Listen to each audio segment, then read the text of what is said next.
हे आत्ता जे सगळं होतंय ना ते फक्त तुझ्यामुळे होतंय। तू माझं घर फोडलंस, माझ्या मुलाला माझ्यापासून दूर केलंस। आज हा जो सतीशला अटॅक आलाय ना हाही तुझ्यामुळे आलाय, कळलं? तू जबाबदार आहेस हे सगळ्याला।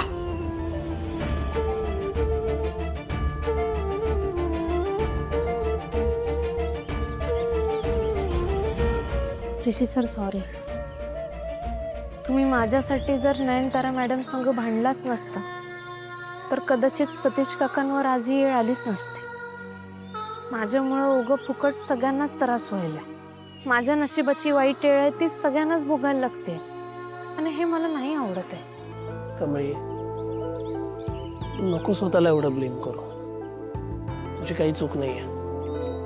आपलं काय जे काय सिच्युएशन चालू आहे तसं चाललंय आपलं। तू काय आणि मी काय, आपण प्रायोरिटी आपल्या कर्तव्याला देतोय इतकंच, आणि ते बरोबर पण आहे। तसंच केलं पाहिजे। तू आईचं बोलणं नको एवढं मनावर लावून घेऊ। ती रागाच्या भरातनं काय बोलते तिचं तिलाही कळत नाही। हो होय, खरं कर्तव्य करून बी सगळ्यांना त्रासच होणार असेल तर मग काय अर्थ आहे या सगळ्या गोष्टींचा?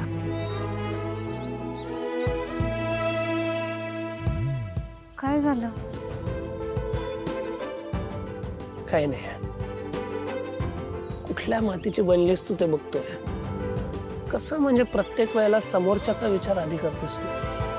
कायम दुसऱ्याच्या दुःखाच्या त्याच्या अपेक्षांच्या ओझ्याखाली स्वतःला त्रास करून घेतेस।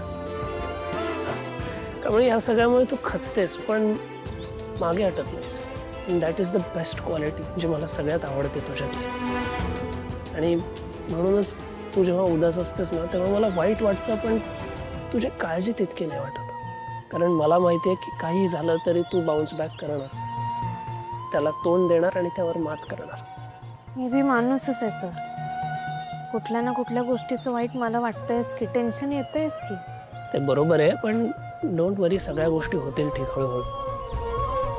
आता सरोज काकू सापडल्या आपल्याला, इट्स अ बिग थिंग ना। तसंच सगळ्या गोष्टी हळूहळू होतील sort, don't worry. Rishi sir होय, हे सगळं ठीक आहे। खरं नयनतारा मॅडम, सतीश काकांची जी परिस्थिती झाली आहे त्यासाठी तुम्हाला दोषी ठरवतात, तुमच्यावर लय रागवलेत त्या।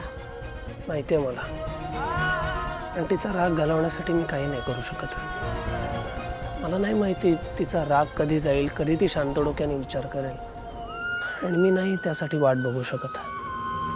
मला इतकंच माहिती आहे की मी तुझी साथ नाही सोडणार आहे, आणि बाबा स्ट्रॉंग आहे माझा, तो होईल बरा।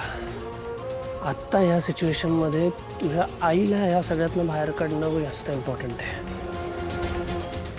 मी तेच करणार। मी कायम तुझ्याबरोबर उभा आहे कमळी।